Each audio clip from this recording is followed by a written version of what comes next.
La mémoire est une faculté qui oublie. Oublions tout. Oublions tout ça. Bonjour, grand-papa chéri. Ça va? C'est quoi ça? Ben, c'est une montre. Ça sert à quoi? Ça sert à savoir quelle heure il est. L'heure? C'est quoi une heure? Ouais, ça va pas fort aujourd'hui, hein? Ah, ça va, mais... Parce que j'ai trouvé cet objet-là dans mes mains, puis je sais pas qu'est-ce que c'est, et à quoi ça sert, puis d'où il vient. C'est en or, on dirait. Ça doit valoir cher. Ça sert à rien. Une inscription. L'amour est un grand maître. Un grand traître, ouais. Je la garde? Quoi? La montre. Merci pour le cadeau. Qu'est-ce que je ferais avec ça? T'es tellement généreux avec moi. Une chance que je t'ai retrouvé, toi. Je pensais même pas que tu étais encore en vie. T'es qui, toi? Ben, tu me reconnais pas? C'est moi. Jenny, ta petite fille, Jenny. Tu connais personne de ce nom-là. Ben oui, tu me connais, on s'est rencontrés pour la première fois il y a un mois. Un mois, c'est quoi ça, un mois? T'es drôle, toi. Tu me fais assez rire des fois. C'est quoi un mois? Ben, c'est une durée de temps. C'est 30 jours ou ben 31 ou ben 28. Comme je le vois, tu ne sais pas plus que moi. Ignorante. Traite-moi pas d'ignorante. Je suis pas ignorante. C'est toi qui oublies tout, même la définition des mots. Je suis peut-être pas forte à l'école, mais je suis quand même intelligente. Malgré ce que ma mère peut bien penser. T'as une mère? Ta fille, grand-papa. J'ai été assez intelligente pour te retrouver toute seule. Jamais elle a voulu me dire où tu vivais, ma mère, ni ce que tu faisais dans la vie. Pour elle, tu n'existes pas. Elle est une mauvaise mère. Connais pas. C'est vrai que la dernière fois que tu l'as vue, elle portait encore des couches. Elle devait brailler tout le temps dans ce temps-là parce qu'aujourd'hui, elle me chiale toujours après. C'est une femme frustrée. Frustrée puis stressée. Elle m'enrage des fois. C'est peut-être pas de sa Oh, faute. c'est jamais de sa faute. C'est pas sa faute si mon père l'a quittée. C'est pas sa faute si elle est malheureuse. Parce que c'est moi qui lui rends la vie difficile. Je suis une fille difficile, qu'elle dise. Elle est juste jalouse parce que moi, je m'amuse plus qu'elle. Je sèche mes cours puis je traîne dans le centre d'achat avec mes amis. C'est bien plus cool que s'endormir en classe. Je pense que je m'endors, là. Je te fatigue-tu avec mes histoires? Où j'ai mis ma montre? Quelle montre? T'as pas de montre? Ah, l'infirmière. Ah oui. Ça doit être l'infirmière qui est rentrée dans ma chambre qui a pris ma montre. Ouais. Oh, on peut pas faire confiance à personne. Méfie-toi. Ici, le centre des soins de longue durée est sous l'emprise des forces du mal. Cool. Ils font des expériences sur moi la nuit. Ils me lavent le cerveau. Puis c'est pour ça, je me rappelle de rien. Trop cool. C'est comme dans une émission de télévision que j'ai déjà vue. C'est très, très dangereux. Sauve-toi. Oui, je parle, grand-papa, panique pas. C'est correct. Reviens pas. Jamais. C'est trop dangereux. Avant que je parte, t'aurais pas un petit vin à me donner? La dernière fois, tu m'as donné un gros 50, mais cette fois-ci, un petit vin ferait l'affaire. 20 quoi? 50 quoi? Des dollars, de l'argent. De l'argent. Ah oui. Mais où j'ai mis mon argent? Dans ton portefeuille, Où est-ce qu'il est, mon portefeuille? dans une de tes poches.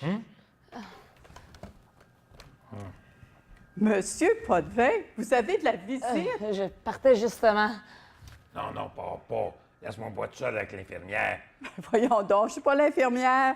C'est moi, Manon, votre ami Manon. Rappelez-vous, Monsieur Potvin? Vous vous êtes trompé de chambre. Il n'y a pas de M. Potvin ici. Ben oui, c'est vous, Monsieur Potvin. Oui, grand-papa, monsieur Potvin, c'est toi. Hein? Vous voulez rire de moi? M. Potvin, c'est lui qui a volé ma montre. Votre montre? Ben non, c'est l'infirmière qui te l'a volé. Quelle infirmière? Vous avez encore perdu votre montre, Monsieur Potvin. Ben, faites-vous-en pas. Vous l'avez sûrement égarée. Ça vous arrive des fois de placer vos affaires dans des drôles d'endroits. Après ça, vous vous souvenez plus où vous les avez laissées? C'est vrai, ça t'oublie tout. Ben, moi, faut que j'y aille. On m'attend à l'école. C'est l'heure des examens. Il faut moi que je fasse acte de présence. Bye, grand-papa chéri. Au revoir, mademoiselle. C'est qui, ça? Je savais pas que vous aviez une petite fille. Hey, vous êtes chanceux qu'elle vienne vous visiter. C'est la fille de votre fils ou de votre fille? C'est moi, M. Potvin? Oui, Monsieur Baptiste Potvin. Un beau nom. Bien, à bien y penser, À part votre nom, je sais rien sur vous. Moi non plus, j'oublie tout. Je vais aller me renseigner sur vous, puis je vais tout vous raconter. C'est important de savoir qui on est puis qu'est-ce qu'on a fait. Si vous n'êtes pas l'infirmière, vous êtes qui, vous? Ma femme? Non, voyons donc. Je suis la dame qui vient jouer aux cartes pour vous, pour passer le temps. Bien, ça vous aide, les cartes. Ça exerce la mémoire. Ah, les cartes. Ah oui, je me rappelle. Les cartes à jouer. La pisseuse. Ben non, on va jouer au paquet voleur. C'est pas trop compliqué pour vous. Quelle est ma montre dans le m'a l'a volé? Ben non, personne ne vous l'a volé. C'est personne. Ah, c'est l'infirmière. Quand elle est rentrée dans ma chambre, elle a pris ma montre pendant qu'elle prenait ma pression. Ben, Ah, ouais. voyons donc, arrêtez ça. Tout le monde est honnête ici. Ben, avant de partir, là, aujourd'hui, je vais aller chercher votre montre, puis je vous garantis que je vais la trouver. Il y a de la malhonnêteté partout. Ben, arrêtez ça. Voyons donc. Vous savez bien que c'est pas vrai. Prenez votre petite fille. Elle a l'air très gentille. Une belle jeune fille. Ben, c'est un petit peu plus grande que ma petite fille Angèle. J'en ai déjà parlé, souvenez-vous? La hausse de cœur. C'est bien d'avoir de la famille, vous savez. Moi, j'ai juste une fille, Bette. Elle m'aide beaucoup. La dame de pique. Ouais. Oh, elle gère toutes mes affaires, la banque, les comptes. Oh, je comprends rien là-dedans. Je sais pas ce que je ferais sans elle. Elle a comme pris la place de Jean, mon défunt mari. Il s'occupait de tout lui aussi. Ah oui, le roi de carreau. Ben, ils vont s'ouvrir un restaurant, elle et Nico, son mari. Ils sont en train de le rénover, puis ça avance bien d'après ce que Bette dit. Pas de tout. Ouais. Ben, il n'y avait pas d'argent pour l'achat puis la rénovation. Ça fait que je leur ai fait un petit prêt. Ben, pas d'intérêt, rien, là. Il ne s'agit pas de s'enrichir sur le dos d'un membre de notre famille. Mais ils vont me rembourser quand le restaurant va être profitable. Il y a un mal donne. Hein. Nico, ça fait 6 mois qu'il ne travaille pas. Puis, un homme qui ne travaille pas, c'est pas trop bon. Elle valait très fin. Mais Nico, il est capable de travailler. Il va être bon dans la restauration. C'est un bon gars. Puis c'est un bon mari. Oh, ma fille est tellement heureuse avec lui. Puis moi, je suis tellement heureuse quand je vois ma petite fille. Oh, ben, tout le monde est heureux. Tout le monde est malheureux. Tout le temps, tout le temps, tout le temps. Ben, voyons donc. Arrêtez de faire le pessimiste. Attendez que je les sorte, mes cartes. Vous allez leur retrouver votre sourire. Venez, on va aller jouer aux cartes dans la salle de séjour. Les tricheurs partout. Oh, je vous laisserai pas tricher aujourd'hui, vous. Je vous surveille. Venez. Bien.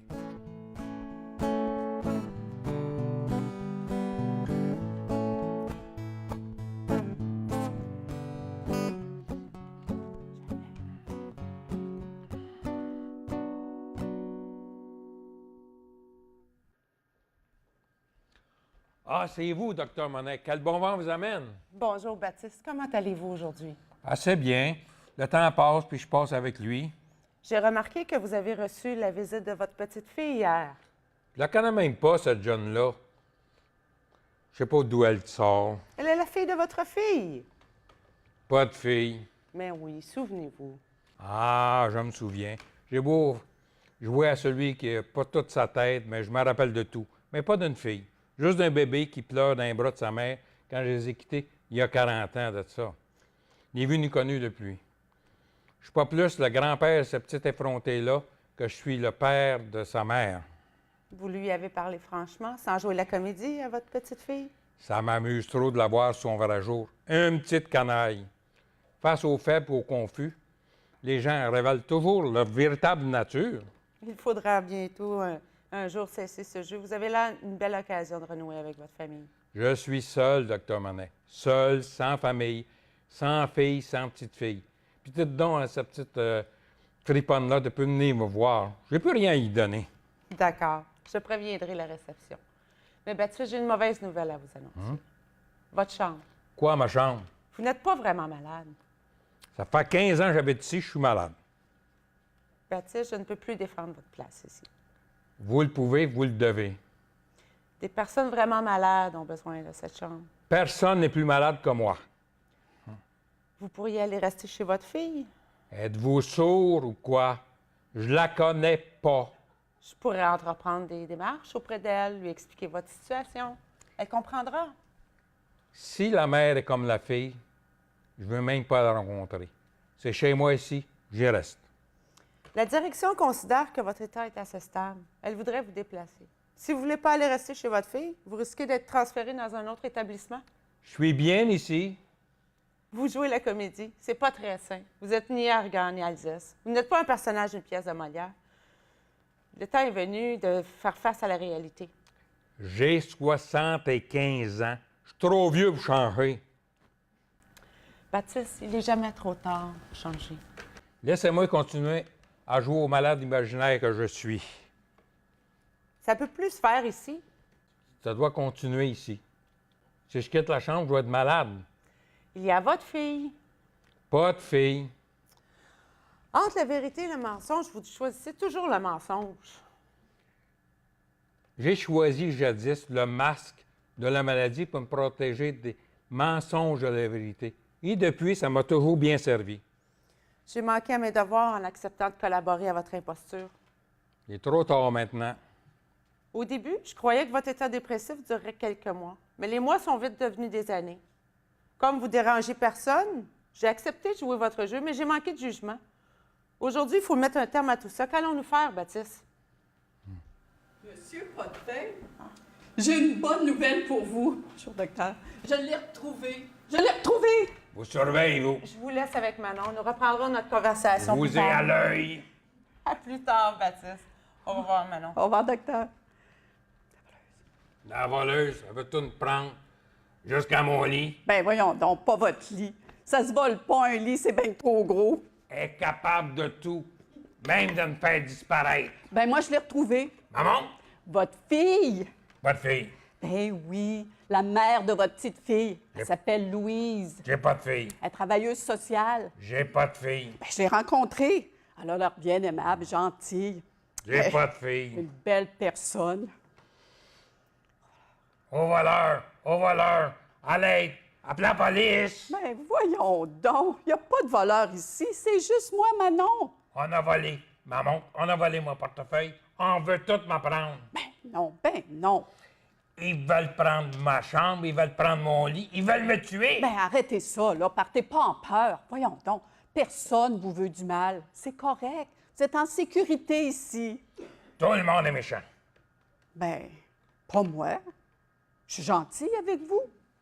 Ben, tenez, je vous ai apporté un cadeau. C'est une montre pour remplacer l'autre, celle que vous avez perdue hier. Elle appartenait à Jean, mon défunt mari. Oh, je la gardais comme souvenir dans un tiroir. Mais un souvenir dans un tiroir, ça sert à personne. Ben là, sa montre va vous servir. C'est à vous. Bien, c'est sûr qu'elle n'est pas aussi belle que votre belle montre de gousset en or. Jean travaillait à l'usine. On lui a remis cette montre-ci pour souligner ses 30 ans de service. Même c'est gravé 30 ans. Il y avait une tache là, sur l'avant-bras. C'est rien, c'est juste un petit bleu. J'ai la peau sensible. Ça m'arrive des fois de me cogner par accident. Bien, en enlevant mon chandail, là, j'ai dû me cogner le bras sur un meuble. Ça fait mal un petit peu, mais j'étais trop pressée. Ça arrive des fois. Qui vous a fait mal? C'est arrivé tout seul, c'était un accident. Le monde est méchant. Votre fille, elle ne veut pas vraiment venir vous voir. Elle ne vous connaît pas à ce qu'elle dit. Elle était même surprise d'apprendre que sa fille venait vous visiter. Elle ne savait même pas où vous étiez. Oh, c'est donc triste de ne pas connaître ses enfants. Un enfant, c'est un bâton de vieillesse sur lequel on peut s'appuyer dans nos vieux jours. Il n'y a plus d'enfants. Oh, dites pas ça. Des enfants, il n'y en a jamais trop. C'est la vie, les enfants. On est tout seul. Bien, pas quand on a des enfants. Ça vous ferait du bien de revoir votre fille. J'en suis sûre. Moi, je ne serais pas capable de vivre sans ma fille, sans voir ma petite fille. C'est ma vie. Il est quelle heure? C'est l'heure d'aller jouer aux cartes. Venez, on va aller jouer aux cartes. Pas aujourd'hui, j'ai pas faim. J'ai dit jouer aux cartes. J'ai pas dit manger. J'ai pas faim, j'ai dit. D'accord, d'accord. Vous fâchez bien facilement aujourd'hui. Calmez-vous, Monsieur Potvin. C'est pas bon pour le cœur de se mettre en colère. C'est bien mieux de sourire. Faites-moi un beau sourire, là, avant que je vous quitte. Oh. Ça vous va pas, la baboune. Vous êtes bien plus beau quand vous souriez. À demain.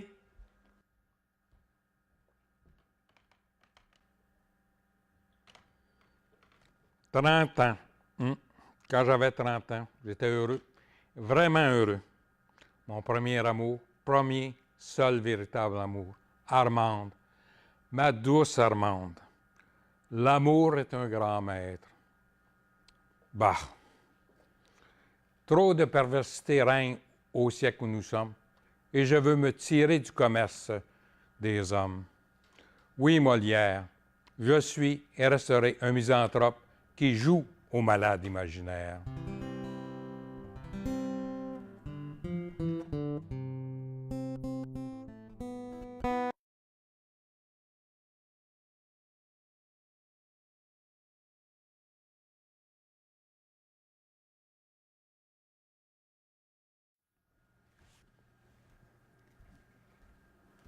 Allô, c'est vous, Baptiste Potvin? Je sais pas. C'est ce qu'on m'a dit à la réception. Et à la réception, Baptiste Potvin? Non, c'est vous, Baptiste Potvin. Ah, ça vous le dites. Est-ce que ma mère est venue vous voir aujourd'hui? Ma mère et moi, ça fait bien longtemps. Je suis Bette, la fille de Manon, Manon Béchard. Vous la connaissez? Elle vient jouer aux cartes avec vous. Elle est venue hier. Bête? Non, c'est Bette. Ah, bêtasse. Bette pour Élisabeth. Et elle glissa sur la bête. Vous comprenez rien, hein? Ça vous rentre par une oreille puis ça vous sort de l'autre. Et quelle heure? Regardez sur votre montre, vous allez le savoir. J'ai plus de montre. On m'a l'a volé. Ben non, elle est là, votre montre. Regardez. Pas à moi. Il est 2h moins 10. C'est pas à moi. Hey, mais je la connais, cette montre-là. Ben oui, c'est la montre à mon père. Pas à moi. Bien sûr que c'est pas à toi, c'est à moi. C'est ça, une montre? Ma mère n'avait pas le droit de vous la donner. Ça appartient à la famille, cette montre-là, pas à un étranger. Ça sert à quoi? Une montre, ça montre quoi? C'est un souvenir. Elle me rappelle mon père. Tiens, je vais la donner à Nico. Nigo. Nico, c'est mon mari. Bête et nigo. Hey, ça va faire, là? Nigo, niais, nigodouille. Sauvé par la sonnerie parce que sinon, t'en aurais mangé une taloche. Oui, allô? Ah, c'est toi, Nico? Nigo. Non, je ne l'ai pas trouvée. Je vais l'attendre. Elle devrait être ici. Panique pas. Aussitôt qu'elle arrive, je l'entraîne à la banque. Maman. Fais-toi-en pas. Elle ferait tout pour les rénovations de notre restaurant. C'est pas l'argent qui manque. Pat. Non, non. Elle comprend rien dans ces affaires-là. Je vais lui dire que l'argent va servir aux rénovations du restaurant. Je peux lui faire croire n'importe quoi. Pince. Pas peur. Elle me fait confiance. Elle réalisera jamais ce qui se passe. Elle lit jamais ce que je lui demande de signer. Poing, poing. De toute façon, cet argent-là, ça m'appartient autant qu'à elle. Ça vient de l'assurance vie à mon père. Il n'est pas mort juste pour elle, tu sais. Poing. Ah, puis elle en a pas besoin. L'argent, c'est pas fait pour dormir dans un compte de banque. C'est louche. T'inquiète pas. Ça veut toujours avoir sa petite fille chérie. Elle n'osera jamais poser de questions. OK. Bye. Je t'aime, Nico. Aux innocents, les mains vides. Puis toi, tu caches-tu une fortune en dessous de ton matelas? Si c'est pour prendre ma pression, c'est ce bras-là. Faut-tu que je roule ma branche de chemise? Si t'avais une fortune, tu saurais même pas où tu l'aurais cachée. Il est quelle heure? Il est là pour t'acheter une montre. Je l'ai plus. C'est Baptiste Potvin qui m'a la volé. Il est rentré pendant mon sommeil, puis il a pris ma montre. C'est toi, Baptiste Potvin, idiot. C'est toi? Toi. Ah oui, c'est toi. Tu t'appelles Potvin. Pas un beau nom. Tant pis, c'est le tien. Tu sens pas bon? T'as-tu pris un bain aujourd'hui? Oh, elle arrive-tu, maman? Je vais virer folle avec lui. Vraiment, tu sens pas bon? Tu peux bien parler. Nunuche, Gaga. gourde, Nouille. négaloï, Vieux radis. grosse crotte, Vieille barbe sénile. gros bébé débile, Vieille carcasse croulante. patate. Maman? Je vois que vous avez fait connaissance. Oui, oui, il est très gentil, ton monsieur Potvin. Il est pas toujours là, mais il est très agréable malgré Misérable, Qu'est-ce que tu fais ici, Bette? bébé. Bête! Tu t'énerves pour rien, Bette. Hey, laisse-le faire, il sait pas toujours ce qu'il dit. Oui, mais il sait comment taper sur les nerfs des gens, en tout cas. Coupeuse de Aussi fait. bourse. Ah, Monsieur Potvin, arrêtez ça, c'est pas gentil. Faut que tu viennes avec moi, on a un rendez-vous à la banque. C'est ça, banquette à la banque. Un rendez-vous? Ben, comment ça, je l'ai oublié? J'oublie pas mes rendez-vous d'habitude. Peut-être que tu commences à être comme lui. La perte de mémoire, ça vient avec l'âge. Ah, la banque cassée, banqueroute. T'es sûr que c'est aujourd'hui? Et quelle heure? Vite, on va être en retard. Il est quelle heure? Ben, regardez sur votre montre, Monsieur Potvin. Tenez, je vais vous aider. Pas le temps, maman.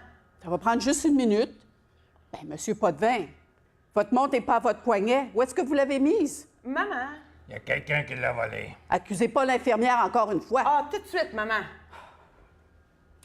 Ben, à demain, Monsieur Potvin. Arrive, laisse le vieux monsieur se perdre tout seul dans ses idées. À demain. Oh, j'oubliais. J'ai appris des choses intéressantes sur vous aujourd'hui. Vous vous en rappelez pas, mais vous avez été professeur d'université. Oui, oui, vous avez enseigné la littérature. Viens-t'en. Viens-t'en, maman. On s'en reparle demain.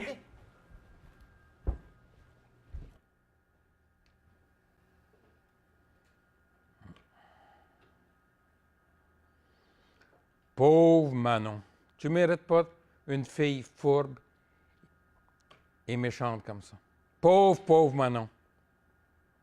T'es trop gentil avec le monde.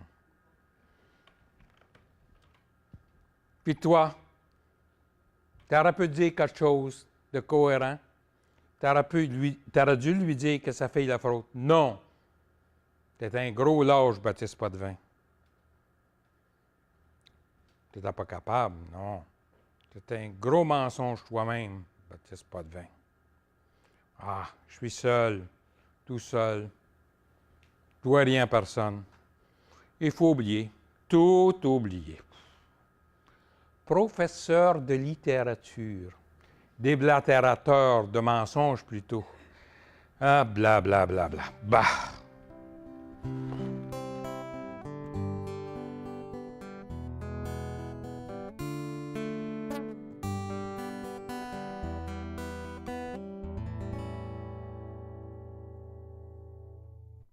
Monsieur Potvin, C'est l'heure, c'est-tu l'heure pour ma pression? j'ai une belle surprise pour vous. C'est pas ma pression, c'est ce bras-là. Approchez. Veux-tu qu'on roule ma branche de chemise? Monsieur Potvin, je vous présente. Je suis Louise Chevalier. Je suis votre fille. Je porte plus votre nom. J'ai choisi de prendre le nom de fille de ma mère. Vous êtes venu pour jouer aux cartes? J'aime ça jouer aux cartes. Ça me change les idées. Il est quelle heure? C'est-tu l'heure de jouer aux cartes? C'est correct, Monsieur Potvin. On jouera aux cartes tout à l'heure. Là, je vous laisse avec votre fille. Vous avez sûrement des milliers de choses à vous dire. Non. Laissez-moi pas tout seul avec l'infirmière. Elle veut me faire du mal. Elle me fait toujours du mal quand elle me ma pression. Elle me tord le bras. J'ai des bleus pour le prouver. Excusez-le, il panique des fois. Il s'imagine des choses. Il a peur pour rien. C'est la maladie, là. C'est pas vous. Oui, je comprends. Va-t'en, méchante infirmière. Ben, calmez-vous, Monsieur Potvin. Non, vous pouvez rester, Madame Béchard. Dans le fond, j'aimerais mieux que vous restiez. Je sais pas si je vais être seule avec lui. Au secours! Ça va, je suis là, là. Vous affolez pour rien. Calmez-vous. Il est quelle heure, là? On a volé ma montre. Encore? Je l'ai retrouvé, votre montre. Tenez. Voilà. Ben, c'est magnifique. Votre belle montre en or. Mais comment ça se fait que vous l'ayez en votre possession? Ma fille aurait pas dû accepter vos cadeaux, Monsieur Potvin. Ma fille aurait pas dû venir vous voir. Je vous fais des excuses à sa place. C'est quoi, ça? Pas à moi. Ben oui, c'est votre montre. Ah, je veux pas de vos affaires. Je suis pas venue ici vous demander quoi que ce soit. J'ai pas besoin, moi, de vous dans ma vie. Vous n'étiez pas là quand je grandissais. Vous n'avez jamais rien fait pour ma mère et moi. Vous nous avez oubliés. Je vous dois rien, moi. Je voulais juste vous remettre ce qui vous appartient, votre monde, c'est tout. Pas à moi. Je voulais aussi vous voir. Voir quel homme vous étiez devenu. Ma mère a toujours eu des bons mots à dire à votre sujet, jusqu'à la toute fin. En grandissant, j'imaginais que vous étiez quelqu'un de bien, que vous aviez quitté ma mère pour des raisons mystérieuses qui pouvaient se justifier. Ma mère disait toujours que c'était sa faute, qu'elle n'était pas à la hauteur de vos attentes. Et que vous étiez trop bien pour elle. Mais dans le fond, elle disait ces choses-là parce qu'elle vous aimait plus que vous l'aimiez. Parce que vous, M. Potvin, vous êtes comme bien des hommes. Vous êtes un égoïste, un infidèle et un lâche. C'est pas à moi. Je parle dans le vide, vous m'entendez même pas, vous n'êtes plus vraiment là. Oh, c'est dommage. Je sais pas, moi, si vous auriez pu me dire quelque chose pour me prouver que j'ai tort à votre sujet. Pas à moi. Ah, j'espérais quelque chose comme des explications. C'est pas à moi. Ah, tant pis, excusez-moi, Madame Bouchard. Adieu. Oh non, partez pas! C'est pas à moi. Pas comme ça! Pas à moi. Oh, Monsieur Potvin, c'est pas comme ça que je pensais que ça allait se dérouler. Votre fille! Pas à moi. Mais oui, c'est votre fille. Vous étiez marié à sa mère, Armande Chevalier. C'est pas à moi. Vous avez été professeur d'université, vous avez enseigné la littérature. C'est pas à moi. Bien, vous avez été marié une seconde fois. C'est pas à moi. Mais oui, c'est à vous. Regardez l'inscription « L'amour est un grand maître ». De quoi vous vous mêlez? Calmez-vous, Monsieur Potvin. Je veux juste vous aider à ne pas oublier votre vie. Je veux l'oublier, ma vie. Je suis ici pour tout oublier. Oh, Monsieur Potvin, Manon, mêlez-vous vos affaires. vous avez dit mon nom. Vous vous rappelez de mon nom? Puis vous êtes debout sans votre marchette. Ben, c'est pas vrai, Monsieur Potvin. Vous faisiez semblant d'oublier. Vous vous souvenez de tout, hein? Vous n'êtes pas malade. Mais pourquoi? Pour avoir la paix. Vous m'avez trompé. Vous êtes malhonnête. Moins malhonnête que votre fille Bette, la grande bêtasse. Oh, ben, parlez pas en mal de ma fille. Vous, le traître. C'est elle qui vous trahit, votre fille. Demandez-lui de vous montrer sa nouvelle voiture qu'elle a achetée à son nigo de mari avec votre argent qui devait servir à la rénovation de leur restaurant. Allez voir pour vous-même. Jetez un coup d'œil aux finances. Vous allez comprendre qu'elle vous vole. Puis je parierais même que le restaurant n'ouvrira jamais ses portes. C'est un subterfuge pour vous exploiter. C'est pas vrai. Vous mentez tout le temps. Vous êtes le plus grand des menteurs. Vous êtes un homme méchant qui n'aimait pas le bonheur des autres. Ouvrez-vous. Ouvrez-vous les yeux sur votre propre réalité au lieu de vouloir ouvrir les yeux des autres sur leur passé. Je vous déteste. Je comprends pourquoi votre fille ne veut pas venir vous voir. Je comprends pourquoi vos deux femmes ont divorcé d'avec vous. C'est parce que vous êtes le pire des hommes. Manon!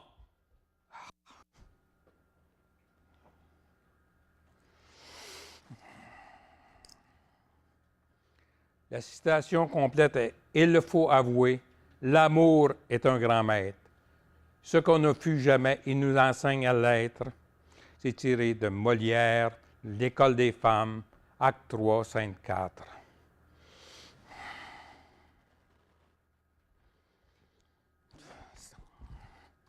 J'ai aimé la mauvaise femme pour les mauvaises raisons. L'harpie, la deuxième. Cette femme vaniteuse m'a appris à être un misanthrope, un Alceste de la pire espèce. Dans le fond, celle que j'ai vraiment aimée, Petite Armande, ma douce Armande, j'avais 30 ans quand je l'ai rencontrée. On était heureux. Mais quand Louise est arrivée, je n'ai pas su comment m'adapter à la présence d'un enfant entre Armande et moi. Je ne peux pas rester assez longtemps pour savoir qu'est-ce que c'est. Je ne peux pas rester assez longtemps avec elle pour savoir qu'est-ce que c'est que d'aimer véritablement.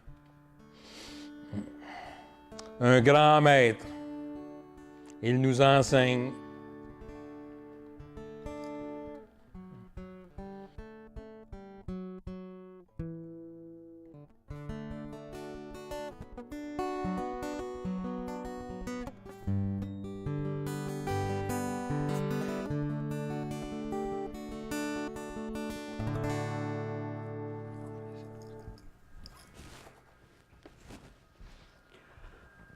Oh, Madame Béchard, merci d'être venue. Toujours pas de nouvelles? Je ne sais pas comment il a fait pour déjouer la surveillance des préposés. Il est disparu depuis tôt ce matin. Je m'inquiète pour lui. Vous n'avez pas une idée de où est-ce qu'il pourrait être? Non, je suis désolée. En vous appelant, je croyais qu'il soit avec vous. Il vous estime beaucoup, vous savez. Oh, on s'est laissé en bien mauvais termes hier. Oh, je regrette tout ce que j'ai pu lui dire. J'aurais pas dû le juger. Vous avez découvert son secret? Je voulais juste l'aider. Je pensais bien faire. Baptiste c'est un homme compliqué.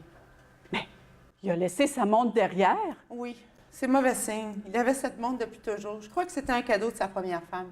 Il est peut-être parti chez sa fille. Non, je l'ai appelé. Elle m'a dit qu'elle ne l'avait pas vu. Où est-ce qu'il peut bien être? Je me sens responsable de tout ça. Tout est de ma faute. J'aurais dû intervenir plus tôt. Vous le connaissez depuis longtemps? J'étais une de ses étudiantes à l'université. Je l'ai toujours apprécié en tant que professeur. Il m'a fait aimer la littérature, même si je me dirigeais vers la médecine. Mais qu'est-ce qui lui est arrivé au juste? Quand je l'ai connu, il était marié à sa deuxième femme, qui l'avait séduit pour l'arracher à sa première femme. Elle a abusé de lui. Il aurait tout fait pour elle. Il la couvrait de fleurs, de bijoux, mais elle en prenait plus qu'elle en donnait. À la fin, elle lui a tout pris, jusqu'à sa dignité. C'est au moment de sa retraite qu'il a découvert le poteau rose. Madame avait un amant depuis des années. Le divorce a été terrible. Ça l'a achevé. Quand il est arrivé ici, il souffrait tellement qu'il avait sombré dans une profonde dépression. Pauvre homme. Mais petit à petit, il est sorti de sa dépression, puis il a commencé à jouer au malade imaginaire. Je l'ai laissé faire. Je comprenais que pour lui, c'était un moyen de se protéger du monde. Il était convaincant. Ben, moi, je le croyais, en tout cas, jusqu'à hier. Qu'est-ce qui s'est passé hier? Il m'a dit des choses que je voulais pas croire, des vérités que je pouvais pas admettre. Bien, quand mon mari Jean est décédé, j'étais désemparée. Je me sentais si seule, j'étais perdue. Ma fille Bette s'est occupée de moi. Elle m'a prise en main. Je l'ai laissé faire, j'ai fermé les yeux pour pas voir ce qu'elle faisait. Bien, parce que j'y faisais confiance. Puis parce que je voulais pas de chicane. Puis parce que je voulais voir ma petite fille grandir. Mais hier, quand j'ai laissé M.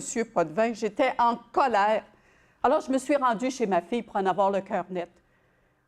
Quand j'ai vu la voiture neuve dans la cour, j'ai compris que tout était vrai. Je ne suis pas rentrée chez elle pour demander des explications. Elle m'aurait fait mal, elle m'aurait menacée. Elle peut être violente, vous savez. Alors, je me suis rendue à la banque, toute seule pour une fois. Puis j'ai demandé qu'on m'explique ce que voulaient dire les documents que j'avais signés. Oh, docteur, ma fille m'a tout pris. Elle puis son mari, ils ont volé presque toutes mes économies. C'est-tu possible? Une fille voler sa mère? Oh, le prêt n'a pas servi à payer les rénovations du restaurant. Elle a déposé l'argent dans son compte à elle pour payer sa maison puis s'acheter une voiture neuve. J'ai surmonté mon sentiment de honte, puis j'ai fait ce qu'il fallait faire. J'ai appelé la police. Vous avez bien fait. C'est une décision courageuse de votre part. Et qu'est-ce qui va arriver à ma petite fille Angèle? Je veux pas que ses parents se ramassent en prison. Je voudrais juste qu'ils s'engagent à me rembourser. Laissez la justice faire son travail. Je me sens assez niaiseuse de m'être faite avoir par ma propre fille. Vous n'êtes pas la seule à qui ce genre de choses arrive, vous savez. Hé, grand-papa, t'as un comité d'accueil. Monsieur Potvin? Baptiste, mais où étiez-vous? On vous a cherché toute la journée. Ben, je m'excuse si je vous ai causé des soucis. Mais j'avais besoin de sortir d'ici. C'est la première fois depuis 15 ans. J'ai décidé d'aller voir ma fille en ville, mais je me suis perdu. Bon, j'ai mis le cap sur le centre commercial. Tous les chemins mènent au centre commercial. Puis je savais que j'allais y retrouver Jenny. Il m'a reconnu tout de suite, c'est un miracle, il s'est guéri de sa maladie. Baptiste, il serait temps de dire la vérité. Jenny, faut que je te dise quelque chose. Ma maladie, c'était pas une démence. Ma maladie, en fait, j'ai fait une dépression. Puis je voulais tout oublier. Ça faisait trop mal. J'ai de regrets. Mais grâce à toi, j'ai repris goût à la vie. Il n'est jamais trop tard, Baptiste. Je vous l'avais dit. C'est vrai qu'il n'est pas trop tard, grand-papa. Moi aussi, j'ai fait des gaffes. Ah, comme la maladie m'a quitté, je vais devoir me trouver une autre place, hein? Ouais, je pense que je vais regarder pour une nouvelle résidence, une petite chambre, un appartement. On verra. Puis, Manon, faut que je vous dise que je m'excuse. Je voudrais tout recommencer. Je comprends pas pourquoi vous ne m'ayez pas fait confiance. Mais vous savez, Baptiste, j'aimerais bien garder notre amitié. Il va falloir prendre ça une journée à la fois. J'ai pas voulu vous faire du mal. Puis je m'excuse à propos de votre fille. Je ne savais plus comment vous exprimer mes inquiétudes. Puis j'aurais pas dû me fâcher contre vous. Ben, vous m'avez ouvert les yeux, dans le fond. Puis ce problème-là, je l'ai réglé. Désormais, je m'occupe de mes affaires financières. C'est pas si compliqué que ça, finalement. Ouais, heureux de vous l'entendre dire. On pourra continuer à jouer aux cartes. On jouera au bridge. Je sais pas jouer. Ben, je vous montrerai. Je peux-tu continuer de te visiter une fois que tu déménages? Ça serait bien si tu pouvais m'aider avec mes études. Jenny, tu viendras faire tes devoirs avec moi. Ça va me faire du bien de me sentir utile à t'aider dans tes études, Jenny. Puis je me rends compte que l'enseignement, ça me manque. Je pense que je vais offrir mes services pour aider les jeunes en difficulté d'apprentissage. Cool. Puis, j'irai voir ta mère un jour. J'ai beaucoup de choses à lui conter, à lui dire. Hein. Vous le regretterez pas. Tenez, Baptiste, votre montre.